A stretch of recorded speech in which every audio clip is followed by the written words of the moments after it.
Mr. President, I rise today to talk about a little something called common sense, and how some folks in this chamber seem to have misplaced it. We're here debating another spending proposal, this time for the National Institutes of Health. And I have to tell you, it's all foam, no beer. That's right, all show, no substance. Let me explain why. This proposal, Mr. President, deals with health care spending. I would remind my colleagues and friends that NIH recently announced their intention to cap indirect costs for grants. Now let's talk numbers. NIH recently announced their intention to cap indirect costs for grants. What does that mean? Well, it means they've been handing out taxpayer money, and a whole lot of it is going but where it should. Take Harvard. 69% of their NIH grant money goes to overhead. That's not for research. That's for administration, office expenses, and who knows what else. Many of our universities are spending all the taxpayer money on overhead. Harvard spending 69%.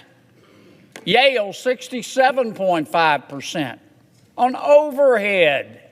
Isn't that special? Johns Hopkins 63.7%.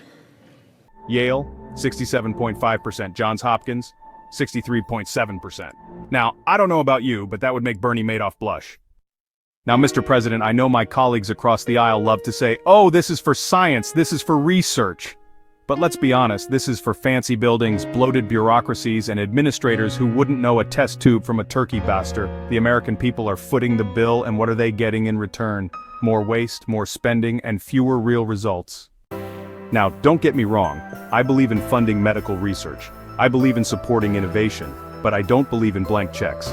If we're going to invest in science, let's make sure the money is actually going to scientists, not to university administrators with gold-plated offices. We need reforms, not rubber stamps. I'll revise and extend my other remarks. All foam, no beer.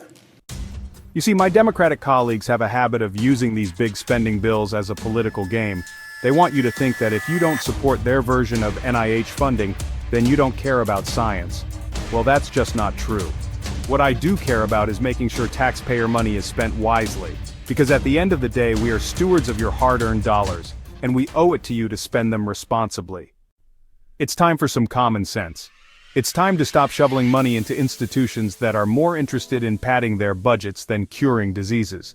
And if you agree that we need to put an end to this nonsense, do me a favor, hit that subscribe button right now. Stay informed, stay engaged, and let's keep fighting for real accountability in Washington.